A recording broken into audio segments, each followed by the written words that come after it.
Muy bien, mis queridos. Qué bendición alabar al Señor, ¿no? Qué gozo más grande poder con nuestros labios tratar de alguna manera de poder reconocer la grandeza de nuestro Señor, reconocer sus atributos, su poder. Eh, la verdad es que me gozaba en la alabanza y siempre intento adorar al Señor en mi corazón antes del tiempo de la palabra, porque creo que eso es lo que nos prepara para poder escuchar el mensaje del Señor. Creo que cuando no estoy en la misma dirección, en el mismo sentir de adorar de esa forma al Señor, se nota la diferencia cuando estoy dispuesto también a escuchar su palabra. Así que muchas gracias damos al Señor por la oportunidad de poder estar el día de hoy aquí, por poder alabarle, poder congregarnos como hermanos. Qué bendición verles a cada uno de ustedes, a nuestras visitas también que el día de hoy nos acompañan. Sean muy bienvenidos, como decía David. Y la verdad es que siempre que abrimos la palabra del Señor, algo el Señor tiene para hablar a nuestras vidas, a nuestros corazones, algo que corregir probablemente. Y espero que el apóstol Juan, esta carta que hemos estado estudiando, siga hablando a nuestras vidas, siga hablando a nuestros corazones en esta tarde. Hemos seguido ya por algunas semanas, estamos ya en la cuarta semana, estudiando esta serie titulada Genuinos en Cristo. Un estudio verso a verso, podríamos decir palabra por palabra, frase por frase, enfocados en lo que es la primera carta de Juan.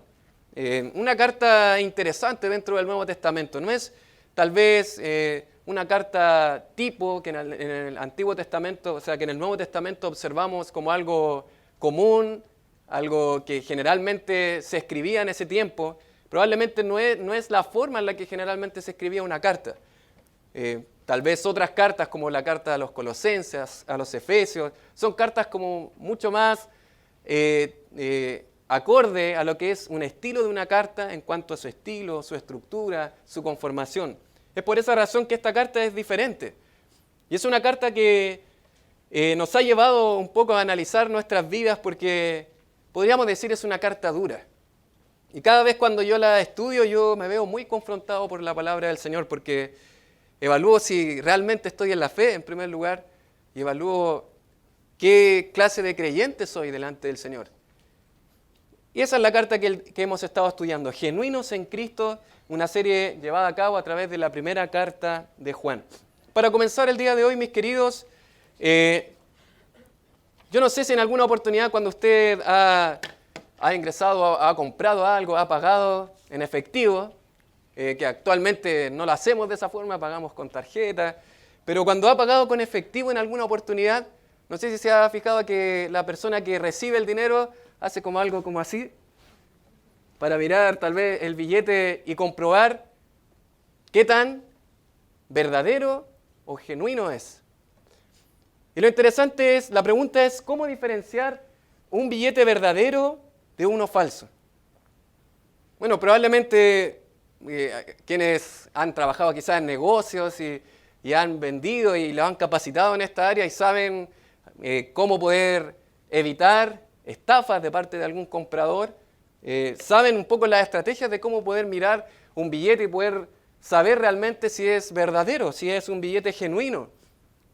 Hay algunas características que tiene un billete verdadero que se tienen que conocer necesariamente para poder reconocer un billete falso. Y en este caso, por ejemplo, hay una figura muy marcada que cuando uno la ve a contraluz, se observa ahí en ese sector del billete que ustedes pueden observar, al lado de donde está el rostro, ¿verdad? Se ve una cara que es muy diferente cuando es un billete falso y se nota la diferencia. Así también como otras marcas, como una línea oscura que repite 2.000, 2.000, 2.000 o 5.000, 5.000, 5.000, dependiendo de cuál sea el billete. Y es interesante la forma. Nosotros cuando estudiamos un tipo de billete, no estamos de alguna manera estudiando todos los tipos de billetes falsos, sino que nos centramos en cuál es el billete verdadero, qué características tiene y qué marcas claras tiene de que es un billete genuino y verdadero. Ahora la pregunta para nosotros es, mis queridos, ¿cómo saber reconocer si realmente somos verdaderos hijos de Dios? ¿Hay alguna marca, algún criterio? ¿Hay algún patrón? ¿Cómo diferenciar a alguien que realmente es un hijo de Dios? ¿Cómo podemos nosotros diferenciarlo al verdadero del falso?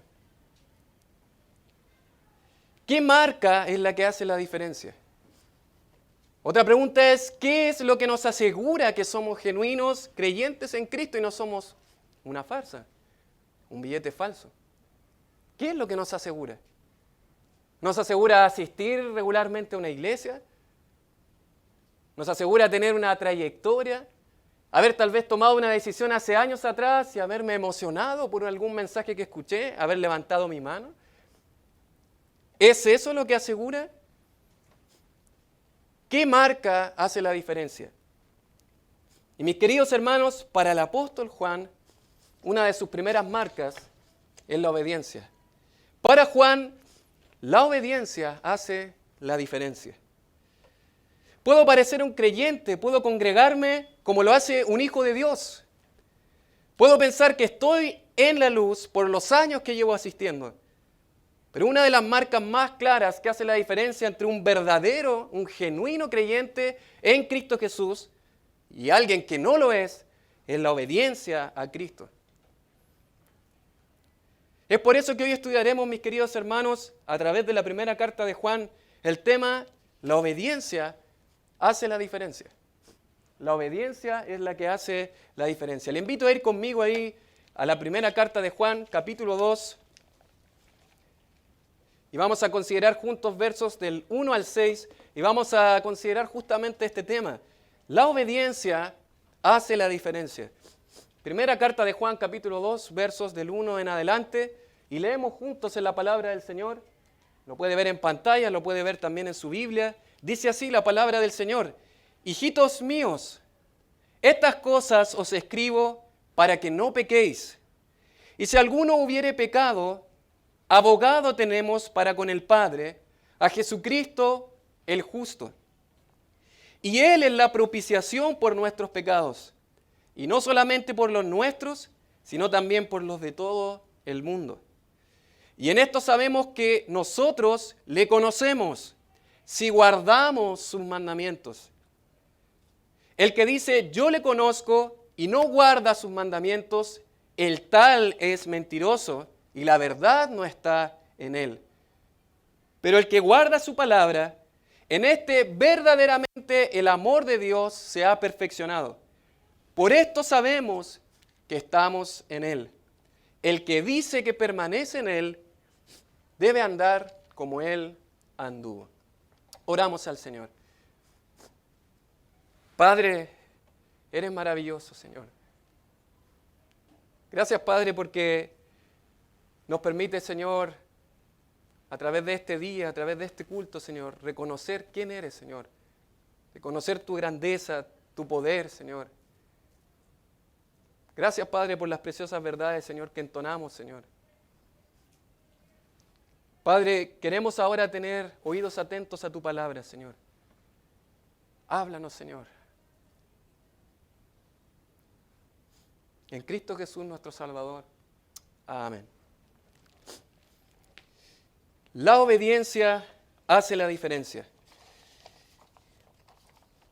Una de las primeras marcas de Juan va a ser justamente esta. Nosotros al comenzar el primer tema de introducción dijimos que el apóstol Juan va a hablar de certezas. El apóstol Juan no habla de posibilidades ni de inseguridades, sino que Juan es certero en su escrito.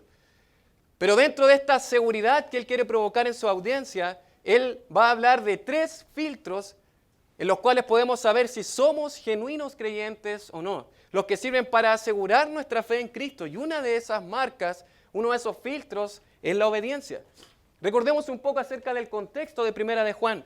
El escritor de este libro fue el apóstol Juan, el hijo de Zebedeo, recuerda, el hermano de Jacobo, uno de los 12 apóstoles y probablemente también de los más íntimos del Señor Jesucristo junto a Pedro y Jacobo. Probablemente la fecha en la que se escribió la carta fue alrededor del 90 después de Cristo, ¿cierto? Por algunos argumentos históricos observamos que no debió haber sido posterior a esa fecha, sino alrededor del 90 después de Cristo. Desde Éfeso escribió Juan hacia las iglesias de ese mismo sector de Asia Menor. ¿Cuál era el contexto que estaba rodeando las iglesias en ese entonces? Era una creciente herejía gnóstica. ¿Qué significaba esto del gnosticismo? Bueno, era una filosofía que decía que todo lo espiritual es bueno y lo material es malo, es intrínsecamente malo.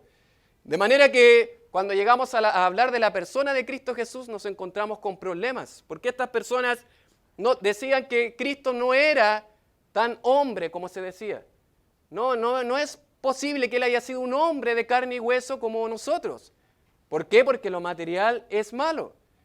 De manera que esto estaba atentando contra el Evangelio mismo, porque si Cristo no fue un hombre, entonces nunca murió en una cruz. Y de esta manera afectaba la práctica de los cristianos, porque ahora, si el cuerpo es malo, decían los gnósticos, bueno, yo puedo hacer con mi cuerpo, con todo lo que sea corporal, lo que yo quiera. Lo importante es el espíritu y mi relación con Dios. Ellos decían muchas cosas. Si usted se fija, la primera carta de Juan va a decir, el que dice, el que dice, el que dice. ¿Y esto por qué? Porque los gnósticos enfatizaban lo que es el conocimiento y decían muchas cosas, pero la vida práctica no reflejaba lo que ellos decían. Y finalmente esto estaba trayendo muchas consecuencias en la vida de los creyentes. Juan escribe esta carta para asegurar la fe de los hermanos, mostrándoles que son genuinos creyentes en Cristo. Él no quiere causar duda en su audiencia. Todo el tiempo habla de seguridades. Estas cosas os escribo para que sepáis que tenéis vida eterna, dice al final el 5:13. Para terminar su carta dice, ustedes tienen vida eterna. Él no lo pone en duda. Pero la forma de poder saber si somos genuinos creyentes o no es a través de 3 criterios: la obediencia, la verdad, el amor.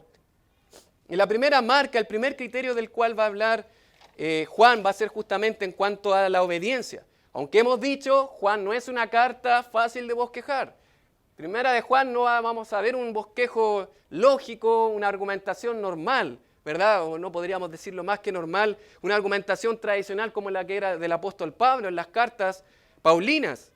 Sino más bien es una carta, como nos explicaba César la semana pasada, en la que tenemos un estilo que va repitiendo las mismas ideas, pero de otro punto de vista, de otro enfoque. Hasta el momento hemos visto el prólogo e introducción de la carta en el que el apóstol Juan habla acerca del personaje principal, Cristo Jesús, el verbo de vida, que existe desde la eternidad, que vino, se encarnó, de lo cual fueron testigos los apóstoles que lo vieron, lo tocaron, lo sintieron, lo escucharon, sus enseñanzas. No había duda que Él fue un ser real, un ser humano real, pero al mismo tiempo divino. Y la semana pasada hablamos de pruebas de la comunión verdadera. El apóstol Juan hemos dicho que es muy categórico en su escrito. Él dice, si decimos estar en comunión con Dios, por lo tanto debemos andar en la luz. Y ahí él habla, sin embargo, hay un obstáculo en la vida del creyente que es el pecado. Para poder entender el Evangelio, lo primero que necesitamos es reconocer que somos pecadores. Lo que decía justamente el capítulo 1, que no podemos de alguna manera decir que no tenemos pecado, porque eso nos haría mentirosos. Debemos reconocer que somos pecadores y confesarlos delante de Dios. Una de las cosas que es interesante mencionar, que tenemos que recordar de la primera carta de Juan, son algunos términos sinónimos para Juan. Términos que él va a repetir en su carta, que hacen referencia casi a lo mismo, que es ser genuino creyente en Cristo. Uno de esos términos es tener comunión. Si usted mira conmigo, ahí en capítulo 1, verso 3, dice, capítulo 1, verso 3, lo que hemos visto y oído, eso os anunciamos para que también vosotros tengáis comunión con nosotros. Luego vamos a observar andar en luz. Es un sinónimo de tener comunión con Él, estar en la luz. Dice primera de Juan capítulo 1, verso 6, dice, si decimos que tenemos comunión con Él y andamos en tinieblas, mentimos. Lo opuesto a andar en tinieblas es andar en la luz. Primera de Juan capítulo 2, verso 5, va a hablar de estar en Dios. Otra frase sinónima para hablar, decir de que estamos en Dios, que somos creyentes. Dice, pero el que guarda su palabra, en este verdaderamente el amor de Dios se ha perfeccionado. Por esto sabemos que estamos en Él, dice primera de Juan 2, 5. Avanzamos a primera de Juan capítulo 5, verso 11. Y ahora va esta frase, tener vida eterna, la va a repetir mucho en su escrito también el apóstol Juan. Dice así 1 de Juan capítulo 5, verso 11. Y este es el testimonio, que Dios nos ha dado, ¿qué cosa? Vida eterna. Y esta vida está en su Hijo. El tener vida eterna, sinónimo de estar en comunión con el Hijo y con el Padre, sinónimo de andar en la luz, de estar en Dios. Y otra frase que se va a repetir mucho es permanecer en Él. Ahí lo podemos ver justamente en 1 de Juan capítulo 2, verso 6, que el día de hoy lo vamos a ver. El que dice que permanece en Él debe andar como Él anduvo. Y 1 de Juan capítulo 3, verso 19, ahí podemos ver la frase que es ser de la verdad o estar en la verdad. 1 de Juan capítulo 3, verso 19 dice, y en esto conocemos que somos de la verdad, dice Juan, y aseguraremos nuestros corazones delante de Él. Frases que nos muestran lo que significa estar en Cristo. Y una de las frases interesantes que va a utilizar Juan también es conocer a Dios. Y en esta sección va a utilizar justamente esta frase, capítulo 2, verso 3. Y en esto sabemos que nosotros le conocemos. En esto sabemos que le conocemos. El conocerle, obviamente está hablando de ser genuino creyente en Cristo, de ser salvo, de ser un hijo de Dios. En esto sabemos que le conocemos. Para Juan, entonces, en este primer filtro o prueba de Juan, es el conocer a Dios, o sea, el ser un genuino hijo de Dios, para Juan es igual a obediencia a Cristo. Así de categórico es Juan. ¿Quieres saber un filtro? ¿Quieres saber cómo poder conocer realmente si eres o no un hijo de Dios? Si conoces a Dios, bueno, se va a ver en tu obediencia a Cristo. Dice así la palabra del Señor en 1 de Juan 2, del 3 al 4, y en esto sabemos que nosotros le conocemos. No hay duda en Juan, él dice, en esto sabemos, y lo interesante es que en el texto original, ese sabemos y conocemos en la misma palabra. Y es casi podríamos decir muy redundante, los traductores para que no se escuche de la misma forma, lo tradujeron con distintas palabras, pero en el texto original es la misma palabra, es como si dijera, en esto conocemos que nosotros le conocemos. Con la única diferencia que la segunda palabra habla de llegar a conocer. Es como que esté diciendo Juan, en esto conocemos que nosotros le hemos llegado a conocer. ¿En qué cosa, Juan? ¿Cuál es la forma de poder saber si somos verdaderos, genuinos creyentes en Cristo? Si guardamos sus mandamientos. Juan dice, el que dice, una vez más esa frase, el que dice, yo le conozco y no guarda sus mandamientos, él es un mentiroso, dice Juan. Y la verdad no está en él. Es tan categórico Juan que llega a dar miedo, ¿o no? Porque podríamos decir, ¿cuántas veces yo he desobedecido a la palabra del Señor? ¿Cuántas veces yo no he sido obediente a su palabra? ¿Quiere decir que no soy un hijo de Dios? Bueno, de eso es lo que el apóstol Juan nos va a hablar en este momento, en esta porción de la palabra. Una porción interesante que al mismo tiempo que es categórica, vamos a ver todo el amor y la ternura de Juan que nos va a invitar a ver a Cristo una vez más. Por eso vamos a considerar juntos 3 aspectos de la obediencia que nos dan la seguridad que le conocemos. La obediencia hace la diferencia. La obediencia es lo que hace la diferencia entre un genuino creyente en Cristo y alguien que no lo es. La obediencia hace la diferencia. Consideremos juntos 3 aspectos de la obediencia que nos aseguran, que nos dan la certeza de que nosotros le conocemos. Y en primer lugar, mis queridos, en esta porción podemos observar la pureza de la obediencia. La pureza de la obediencia. Mire conmigo ahí, primera carta de Juan, capítulo 2, versos del 1 al 2. Y dice así el apóstol Juan, hijitos míos, estas cosas os escribo para que no pequéis. Y si alguno hubiere pecado, abogado tenemos para con el Padre, a Jesucristo el justo. Y Él es la propiciación por nuestros pecados, y no solamente por los nuestros, sino también por los de todo el mundo. Es interesante, el apóstol Juan va a utilizar esta expresión, hijitos míos, muchas veces durante su carta. Es una expresión tierna, una expresión amorosa. El apóstol Juan es como que si estuviera diciendo, queridos hijos míos.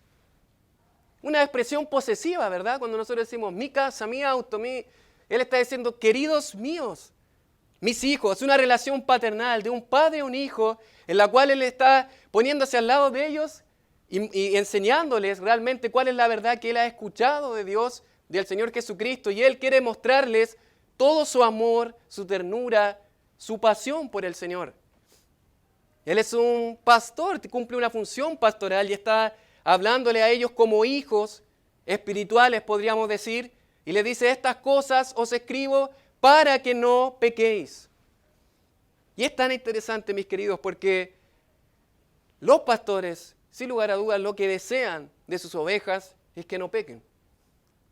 Yo recuerdo hace años atrás, cuando estudiaba en la facultad todavía y tuvimos un ramo que tenía que ver justamente con el ministerio pastoral. Nuestra función fue poder escribir qué cosas creíamos que eran las más difíciles en el ministerio. Nosotros éramos alumnos, estudiantes que soñábamos con servir al Señor y estar en el ministerio. Pero junto con nosotros habían algunos pastores que tomaron ese ramo con nosotros. Yo coloqué algunas cosas que pensaba que quizá era lo más difícil. Pero una de las cosas que más me llamó la atención de los pastores que estaban ahí es que ellos escribieron que lo más difícil es cuando alguien peca, se aparta del Señor y no quiere ser restaurado. Yo creo que esa es de las cosas más dolorosas para un pastor. Y para el pastor Juan, ese era su miedo. Eso era lo que le atormentaba. Hijos míos, yo no quiero que ustedes pequen. Miren, si vamos a segunda de Juan, la segunda carta de Juan, que tiene un solo capítulo, es una carta muy breve, y él se va a presentar en esta carta como el anciano y se va a dirigir a la señora elegida y a sus hijos.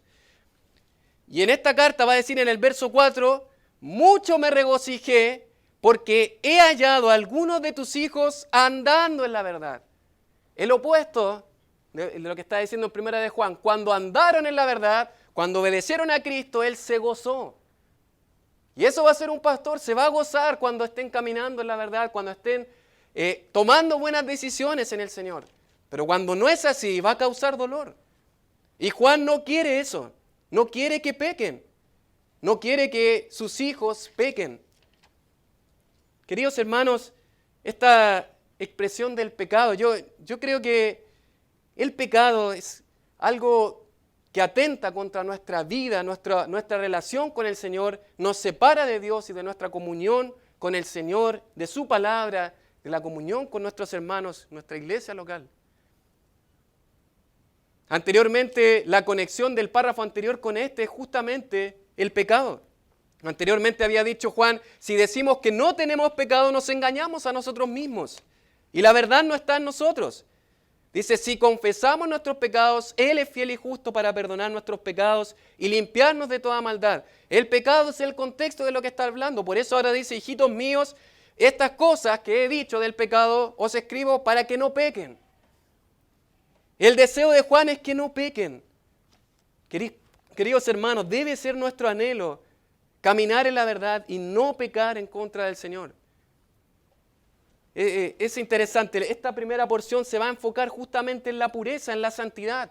Mis queridos, les está diciendo Juan, no pequen, vivan una vida de santidad, de pureza en medio de este mundo. El creyente, el Hijo del Señor, no puede pecar. Su vida no se puede caracterizar actualmente por el pecado. Usted puede estar diciendo ahora, pero ¿cómo? Si seguimos pecando. Y bueno, realmente es así, pero el creyente, ahora su vida no se caracteriza por el pecado. César nos enseñaba la semana pasada que ahora, como hijos de Dios, nosotros podemos decirle que no al pecado. Podemos decirle que no, porque el pecado ya no tiene poder sobre nosotros. Mire conmigo, vayamos juntos allá a Romanos, en el capítulo 6. Romanos capítulo 6, versos del 1 al 3. Y el apóstol Pablo justamente va a decir esta verdad cuando escribe a los romanos. Probablemente su audiencia, escuchando acerca de la justificación por la fe, se estaba preguntando, bueno, entonces si pecamos no hay ningún problema, hemos recibido la salvación, ya no hay problema, puedo seguir pecando sin problema. Pero Pablo, adelantándose ante esta posible pregunta que podían tener sus receptores, dice en el capítulo 6, verso 1, ¿qué pues diremos? ¿Perseveraremos en el pecado para que la gracia abunde? Y un rotundo no, dice Pablo. En ninguna manera. Porque los que hemos muerto al pecado, ¿cómo viviremos aún en él? No es posible. No podemos seguir viviendo en el pecado. Pablo dice que no, eso no hay posibilidad. No podemos seguir pecando. No podemos pensar que el pecado, mis queridos hermanos, es algo simplemente no tan bueno y que a veces podríamos hacer y otras veces no podríamos hacer. El pecado es justamente lo que caracteriza a alguien que no conoce a Dios. No puede ser ahora la práctica del creyente. Vamos a pecar, ocasionalmente vamos a pecar. En nuestra vida vamos a luchar en contra del pecado, pero ya nuestra característica no debe ser el pecado. Me encanta un autor, un libro en particular, que habla justamente de aquellos pecados que muchas veces nosotros toleramos en nuestra vida.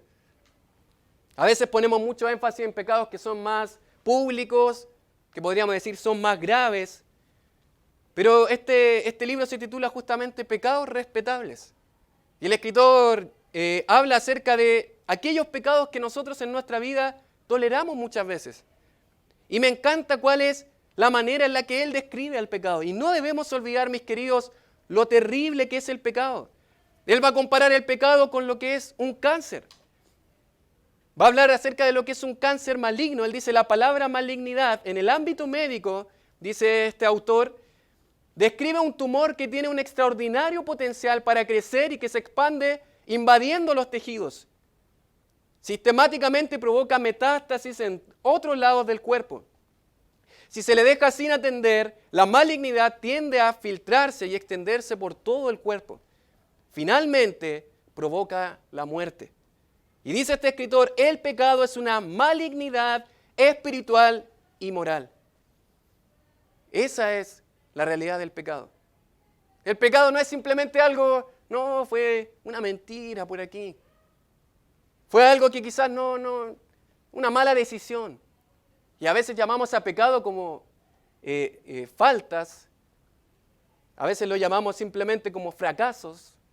Suenan bonitas esas palabras, pero es pecado. ¿Y qué es el pecado? Bueno, es infracción de la ley. Ustedes saben que esa palabra es amartía en el Nuevo Testamento, que hace referencia a errar el blanco. Una tribu del Antiguo Testamento, que era la tribu de Benjamín, se caracterizaba por achuntarle a un pelo y no erraban, dice la palabra, ¿se acuerdan? Eran expertos, diestros, los benjamitas, y apuntaban a un pelo a una larga distancia y no erraban. Eso es lo opuesto de lo que es el concepto de pecado, es fallar, errar al blanco. Y eso es justamente lo que dice Primera de Juan capítulo 3, mire conmigo ahí, Primera de Juan capítulo 3, verso 4, todo aquel que comete pecado infringe también la ley, pues el pecado es infracción de la ley, es quebrantar la ley de Dios. Queridos hermanos, al primero que usted ofende cuando peca es a Dios. Al primero que ofendemos es a Dios. ¿Recuerda a David? David había pecado contra Betsabé, contra su pueblo, contra el ejército, contra Urías Eteo. Pero ¿cuáles fueron las palabras de David? Contra ti y solo contra ti he pecado. David vio su pecado como una ofensa directa al Dios de los cielos. Cuando José tenía la posibilidad de pecar con la mujer de Potifar, él no iba a pecar contra la mujer de Potifar, contra Potifar, él iba a pecar contra Dios. Y él dijo, ¿cómo haría este grande mal y pecaría contra mi Dios? Queridos hermanos, el pecado es una ofensa directa contra nuestro Señor. Jerry Bridges en este mismo libro, Pecados Respetables, él cita un libro que me llamó la atención, su título, Lo pecaminoso del pecado. Parece extraño, lo pecaminoso del pecado, pero es un libro que describe cuán horrendo es el pecado. Y solamente este autor cita una pequeña descripción, que esto es casi para que lo dejemos pegado en nuestra casa y sepamos realmente qué es el pecado. Una descripción interesante, dice, el pecado es vil, feo, odioso, maligno, pestilente, pernicioso, espantoso, agresivo, ponzoñoso, virulento, villano, abominable y mortal. Mis queridos, no olvidemos nunca esa descripción. El pecado se va a presentar como algo bueno delante de nosotros, pero es horrendo. Nos lleva a la muerte, nos lleva a separarnos de nuestro Dios, nos lleva a sufrir dolor, a que personas que nos rodean lloren, sufran con nosotros. Pero lo peor de todo es una ofensa contra Dios. Ahora bien, la gran verdad de primera de Juan es que Él nos va a decir que podemos confesar nuestros pecados. Nos terminaba animando en la sección anterior, confesar, decir lo que hemos hecho delante de Dios. Y Él es fiel y justo para perdonar nuestros pecados. En medio de esta realidad de Juan, de esta pureza en la obediencia, Él dice, si alguno hubiere pecado, dicen, la idea es que no pequen, lo ideal es que no pequen, pero si pecan, dice, hay alguien al que podemos acudir, que es a Cristo Jesús, la persona de Cristo Jesús, que hemos dicho es el protagonista de esta carta. Y Juan va a decir, van a pecar, pero si pecan, está nuestro maravilloso Señor.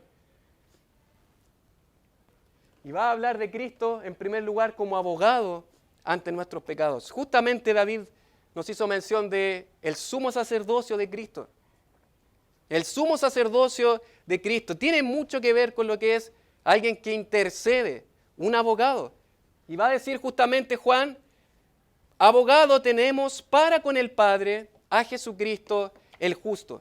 Y esa palabra abogado es interesante porque es la misma palabra que se utiliza en Juan 16:7, cuando se refiere al Espíritu Santo, ¿como quién?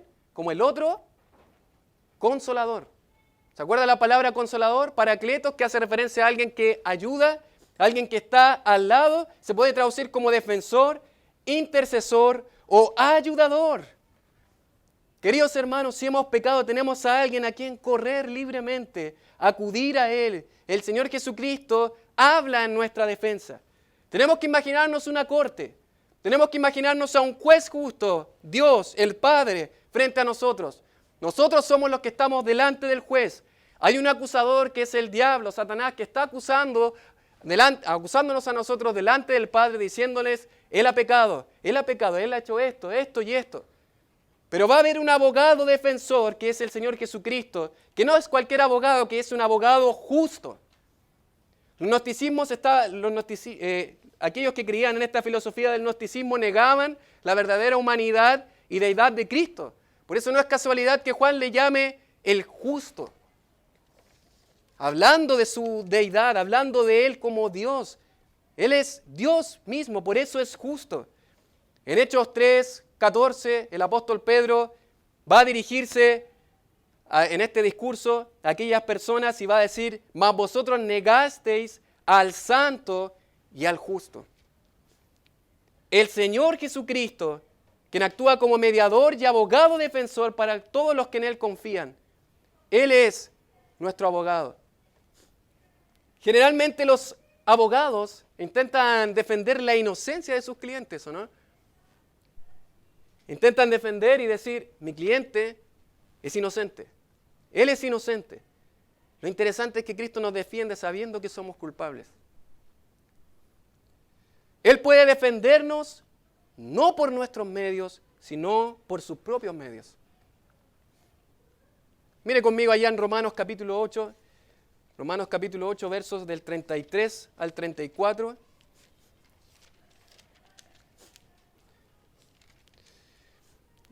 Y dice así la palabra, ¿por qué Él puede defendernos? Bueno, por sus propios medios. Dice, ¿quién acusará a los escogidos de Dios? Dios es el que justifica. ¿Quién es el que condenará? Cristo es el que murió.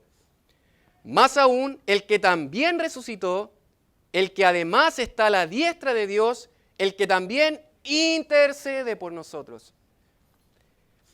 La seguridad que tenemos de que Él intercede, de que nos defienda, no es por algo que yo haya podido hacer, no es por una obra buena que yo haya hecho, es porque Él murió y resucitó. Es por su sacrificio en la cruz. Por sus propios medios, Él nos defiende delante del Padre. Pero a este Salvador, a Cristo, a quien nosotros podemos acudir cuando hemos pecado podemos acudir a Él como abogado, pero también Cristo es descrito como propiciación por nuestros pecados. No solamente como abogado ante nuestros pecados, sino también como propiciación por nuestros pecados. Vamos juntos allá a Primera de Juan, nuevamente volviendo a Primera de Juan capítulo 2. verso 2, dice, y Él es la propiciación por nuestros pecados, y no solamente por los nuestros, sino también por los de todo el mundo. Una palabra interesante, propiciación. No acostumbramos a utilizar esta palabra en nuestro vocabulario. Esta palabra propiciación bien se podría traducir como satisfacción. ¿A qué me refiero con esta expresión satisfacción? Bueno, es la satisfacción de la ira de Dios a través del sacrificio de Cristo. Mire conmigo otros pasajes en los que se menciona. Primera de Juan capítulo 4, verso 10, dice, en esto consiste el amor. Lo va a repetir aquí Juan. No en que nosotros hayamos amado a Dios, sino en que Él nos amó a nosotros y envió a su Hijo en propiciación por nuestros pecados. Otra vez, la palabra propiciación está relacionada a nuestros pecados. Propiciación por nuestros pecados. ¿Pero a qué se refiere esta palabra? Vamos a ir allá a Romanos capítulo 3 y nos va a quedar un poco más claro. Romanos en el capítulo 3, versos del 24 al 25. Dice así la palabra del Señor, después de ese famoso texto que probablemente usted se sabe de memoria, por cuanto todos pecaron y están destituidos de la gloria de Dios, dice, siendo justificados, ¿qué cosa? Gratuitamente por su gracia, mediante la redención que es en Cristo Jesús. Verso 25 dice, a quien Dios puso como propiciación por medio de la fe en su sangre, para manifestar su justicia. ¿De qué se trata esto? ¿De qué se trata esto que estamos aquí explicando, leyendo? Bueno, se lo voy a explicar y quiero ser lo más claro posible. Cuando hablamos de propiciación tenemos que imaginarnos, solamente para pensar en una escena, alguien ha cometido un crimen terrible en contra de la persona más amada y más querida para usted. Sea su cónyuge, su hijo, hija. Ha cometido un crimen contra una persona que usted amaba. Usted está delante del juez y el juez en algún momento le va a decir, yo voy a perdonar a este hombre. Esa es mi sentencia, él puede ser libre. Usted diría, qué bueno, qué misericordioso es el juez. ¿Esa sería su reacción? Lo más probable es que grite y que diga, es imposible, ese es un juez corrupto. Entonces nos encontramos con un problema. ¿Cómo Dios puede salvar a un pecador que merece un castigo, una condenación, y seguir siendo justo? Y ese es el gran problema. Él es justo, Él es misericordioso, es un Dios de ira, es un Dios de amor. Pero ¿cómo Él puede salvar a un pecador y seguir siendo justo? Ese es el gran dilema, es la gran pregunta. Por un lado tenemos la justicia de Dios que está diciéndole al pecador, culpable, culpable, culpable. Pero por otro lado tenemos la misericordia, el amor de Dios que quiere en favor del pecador salvarlo, rescatarle y mostrarle su amor. Pero ¿cómo Él puede salvarle y seguir siendo justo? La verdad es que es imposible que Él se olvide de su ira, de su justicia, porque esa ira tiene que derramarla. Esa ira tiene que ser satisfecha. Porque Él es un Dios justo y Él va a castigar lo que tiene que ser castigado. Él no va a ser como ese juez que simplemente te dejo ir. Él es un juez justo y tiene que castigar el pecado. De manera que para castigar este pecado, para derramar su ira, su justicia, Él no la va a hacer sobre nosotros, sino que lo va a hacer sobre su propio Hijo, Cristo Jesús. Por eso Él está diciendo culpable, culpable, culpable. Esa ira se va a derramar sobre el Hijo y va a ser satisfecha. Es por eso que cuando vemos en el Antiguo Testamento hay justamente una cubierta del arca que se llama el propiciatorio, donde vemos la gloria de Dios, la Shekinah, ¿se acuerda? Sobre el propiciatorio, vemos el propiciatorio que cubre justamente el interior del arca del pacto y debajo están las tablas de la ley. Cuando se ofrecía un sacrificio tenían que rociar la sangre sobre el propiciatorio. Esta sangre, de alguna manera, era un adelanto de lo que iba a ocurrir con nuestro Salvador, con Cristo Jesús. Esta sangre de animales nunca satisfizo la ira de Dios. Simplemente fue un anuncio de que en algún momento Cristo iba a cancelar ese pecado, iba a ser realmente su ira derramada y satisfecha. Es por eso que cuando vamos allá a Hebreos capítulo 9, solamente vamos a leer este texto rápidamente.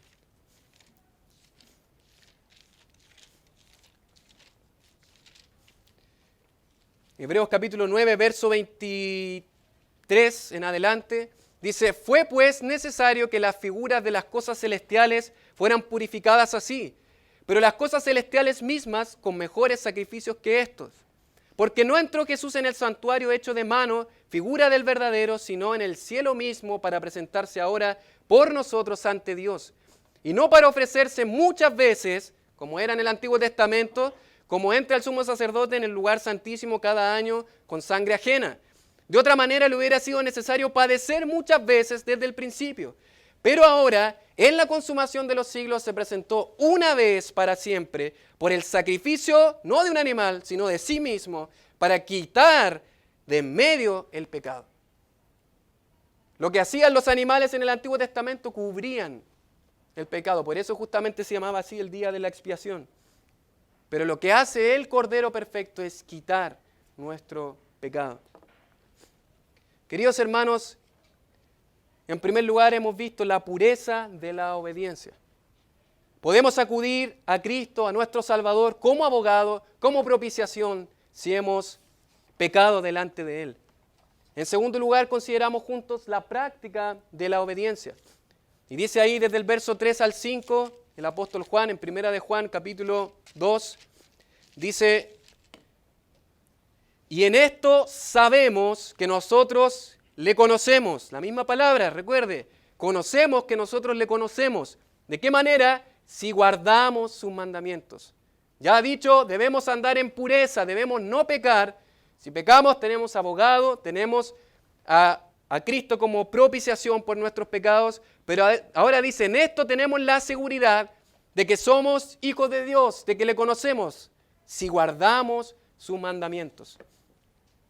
Si guardamos sus mandamientos. El apóstol Juan va a hablar en el verso 3 de algo que es certero. Va a decir, si nosotros no obedecemos a Dios, mentimos.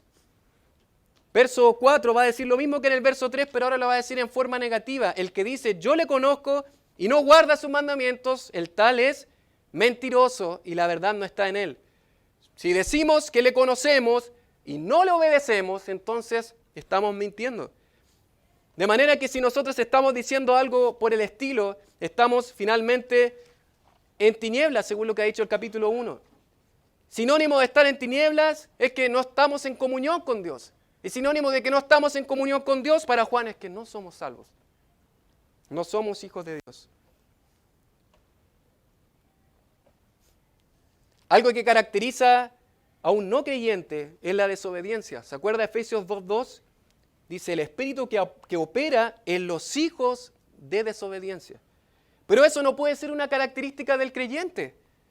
El creyente debe ser obediente. Primera de Pedro 1:14 dice, como hijos obedientes. Y la obediencia, mis queridos hermanos, a veces se acostumbra a mirar a Dios como simplemente un dictador, alguien que prohíbe, que dice, no, no, no, esto no, esto no, esto no. Y cuando yo obedezco a eso es que estoy siendo obviamente obediente a sus mandamientos. Pero la obediencia no es solamente cumplir un listado de reglas, sino que es una sumisión absoluta en amor del creyente hacia su Dios. Para Juan, el ser un genuino hijo de Dios no es simplemente ser cristiano, tener un credo, una religión o incluso asistir a una iglesia. Ser un hijo de Dios es obedecer a Dios.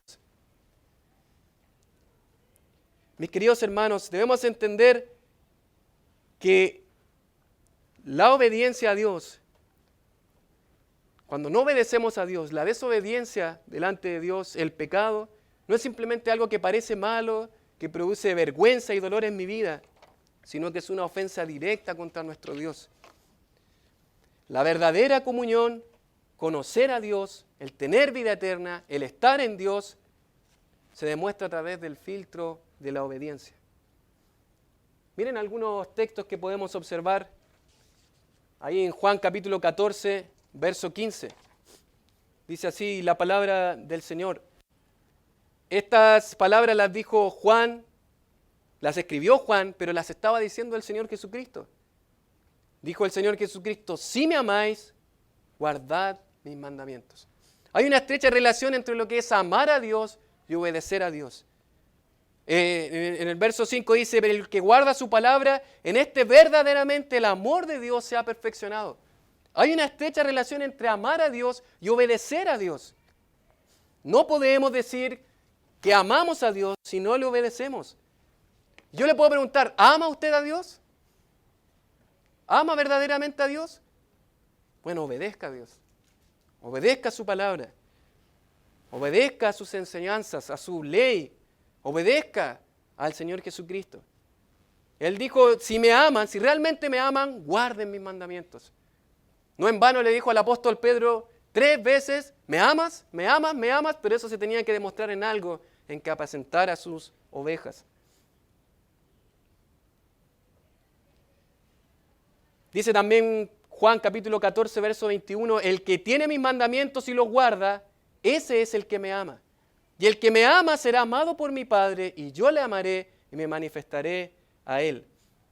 Dice el capítulo 14, del 23 al 24 del Evangelio de Juan, respondió Jesús y le dijo, el que me ama, mi palabra guardará. Y mi Padre le amará, y vendremos a él, y haremos morada con él. El que no me ama, no guarda mis palabras. Y las palabras que habéis oído, no es mía, sino del Padre que me envió. Mis hermanos, la verdadera cristiandad, para Juan, el verdadero creyente genuino en Cristo es alguien que obedece a Dios y a su palabra. ¿Quieres saber si eres un genuino creyente a Dios? ¿Cómo está tu obediencia a la palabra de Dios? ¿Estás siendo un hijo obediente a su palabra? Porque a veces decir, como decían los gnósticos, decir que soy cristiano, decir, y decimos tantas cosas, pero si eso no se refleja en nuestra vida de obediencia a la palabra, entonces son solo palabras. Y el apóstol Pablo le dijo a Tito en una ocasión que estas personas profesan conocer a Dios con sus labios, pero con sus hechos, dice, lo niegan. Es como estar escribiendo con una mano y estar borrando con el codo al mismo tiempo. Es decir algo y negarlo con tu vida. La obediencia a la palabra del Señor. ¿Quiere ver realmente a alguien que se deleitaba obedeciendo a la palabra del Señor? Porque a veces pareciera que sus mandamientos son tortuosos, ¿verdad? Que cuesta obedecer. Pero el mismo apóstol Juan en el capítulo 5 va a decir que sus mandamientos no son gravosos. Vamos juntos a observar el Salmo capítulo 1, versos del 1 al 2. Y vamos a mirar algunos textos del libro de los Salmos para observar cómo era la obediencia a la palabra. No solamente que él decía con su boca que amaba la palabra, sino que el salmista también obedecía a la palabra. Dice, bienaventurado el varón que no anduvo en consejo de malos, ni estuvo en camino de pecadores, ni en silla de escarnecedores se ha sentado. ¿Y qué dice el verso 2? Podríamos leerlo todos juntos. Sino que en la ley de Jehová está su delicia, y en su ley medita de día y de noche. Su delicia, su deleite. Para él la ley de Jehová no es una imposición, una norma, un libro con reglas que tengo que obedecer. Es mi delicia. Es mi delicia. Avance conmigo al Salmo 112, verso 1. Libro de los Salmos, capítulo 112, verso 1. Dice, bienaventurado el hombre que teme a Jehová y en sus mandamientos se deleita en gran manera. Es un deleite obedecer tu palabra, Señor. Me deleito al obedecer tu palabra, está diciendo. ¿Es su deleite obedecer la palabra de Dios? Salmo 119, versos 1 y 2. Dice, bienaventurados los perfectos de camino, los que andan en la ley de Jehová. Bienaventurados, felices, los que guardan tus testimonios. Son felices los que guardan tus testimonios. No viven una vida de ermitaños ni enojados. Viven una vida de felicidad al obedecer la palabra de Dios. Obediencia. La obediencia es la que hace la diferencia. Si avanza conmigo algunos otros textos, Salmo 119, versos 9, dice, ¿con qué limpiará el joven su camino? ¿Con qué? Con guardar tu palabra, obedecer tu palabra. Guardarla en nuestro corazón, meditar en ella con el fin de obedecerla. Verso 11, en mi corazón he guardado tus dichos para no pecar contra ti. Verso 17, haz bien a tu siervo que viva y guarde tu palabra.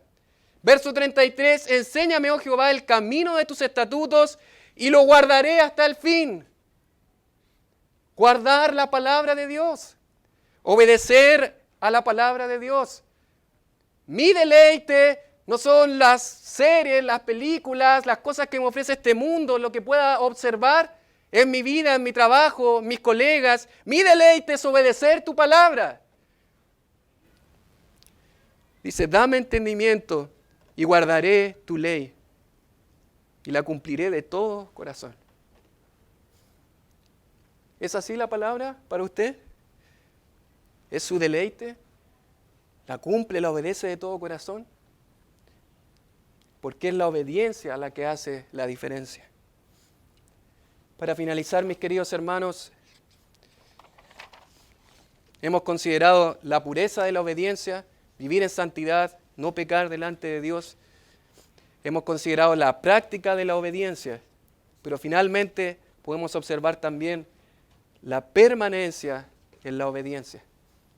Ahora, no solamente es practicar la obediencia, obedecer a Dios, sino que la permanencia en la obediencia nos va a llevar también a imitar a Jesucristo, a imitar al Señor. Dice en capítulo 2, verso 6, primera de Juan, capítulo 2, verso 6. El que dice que permanece en Él debe andar como Él anduvo. Ahora Juan dice nuevamente, el que dice. Y a veces simplemente el cristianismo se vuelve en palabras, ¿o no? Decir, y decimos tantas cosas. Pero para Juan, no solamente tengo que decirlo, sino que debo permanecer en Él. Permanecer en Él. El que dice que permanece en Él debe andar tal como Él anduvo. Y Juan se recuerda a su maestro. Juan recuerda a su maestro lavándole los pies a los discípulos. Juan recuerda a su maestro enseñando con autoridad la palabra de Dios. Juan recuerda a su maestro que fue un siervo delante de aquellos a quienes les enseñaba. Y Juan, me imagino, con toda su vida queriendo imitar al Señor Jesucristo. Andar como Él anduvo, seguir sus pisadas. Y en el Evangelio de Juan, capítulo 15, versos 3 al 4, dice el Señor Jesucristo, permaneced en mí y yo en vosotros. Como el pámpano no puede llevar fruto por sí mismo si no permanece en la vid, así tampoco vosotros si no permanecéis en mí. Tan sencillo como el Señor Jesucristo enseñaba. Así como la vid no puede permanecer, obviamente lo separamos el pámpano de la vid y al tiempo se va a secar, no va a permanecer. Pero cerca de la vid, en la vid, va a permanecer. Y el Señor dice, de la misma manera ustedes conmigo. Yo soy la vid y ustedes son los pámpanos.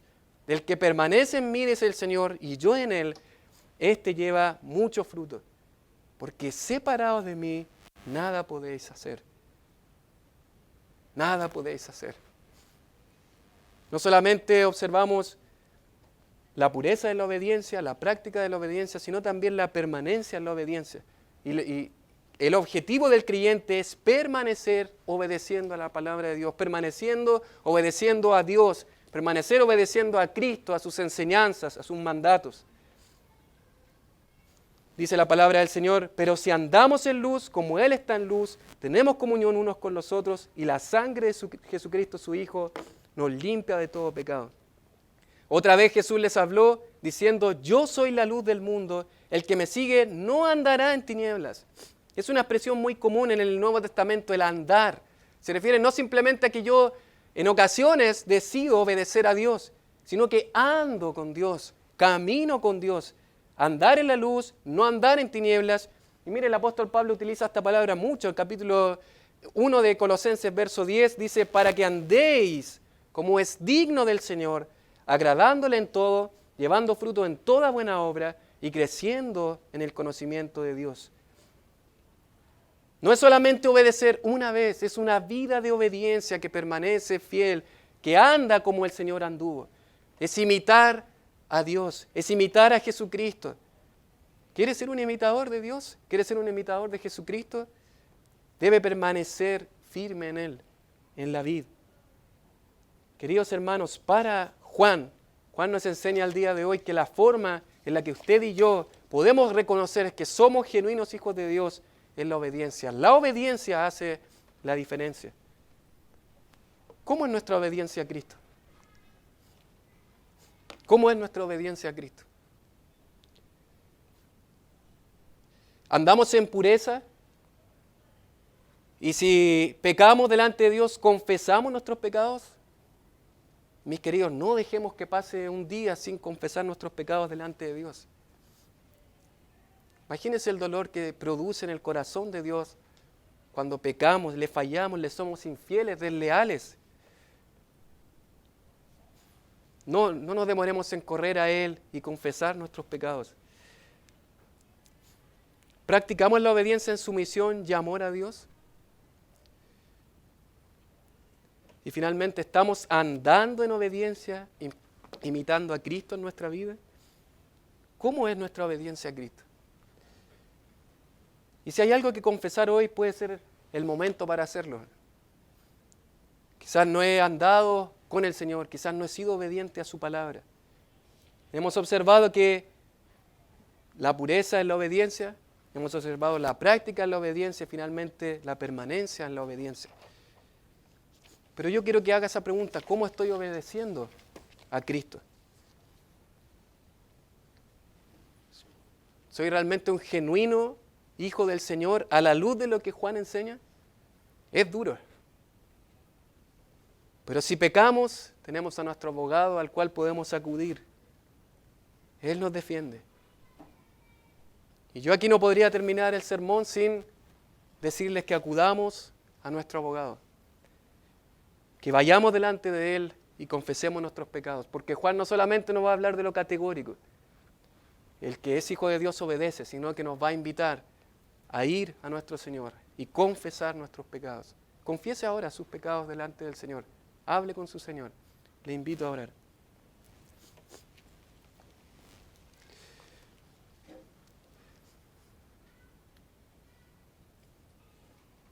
Oh Señor, gracias por tu palabra, Señor. Gracias por enseñarnos, Señor, por hablarnos, Señor, por corregirnos, Señor. Padre, ayúdanos, Señor, a ser hijos obedientes, Señor, porque ya no somos hijos de desobediencia, Señor. Ayúdanos, Señor, a obedecer tu palabra, Señor, tus enseñanzas, Señor. Ser esposos obedientes, Señor, a tu palabra. Padres, Señor. Hermanos en la fe que obedezcan tu palabra. Creyentes, Señor, que impacten, Señor, con su testimonio, Señor, al ser obedientes a ti, a tu palabra, a nuestro Señor Jesucristo. Perdónanos, Señor, porque muchas veces te fallamos, Señor. Gracias, Padre, por enseñarnos, Señor, que la obediencia es realmente lo que hace diferencia en la vida de un creyente, Señor. Gracias, Señor, por tu palabra. En Cristo Jesús oramos. Amén.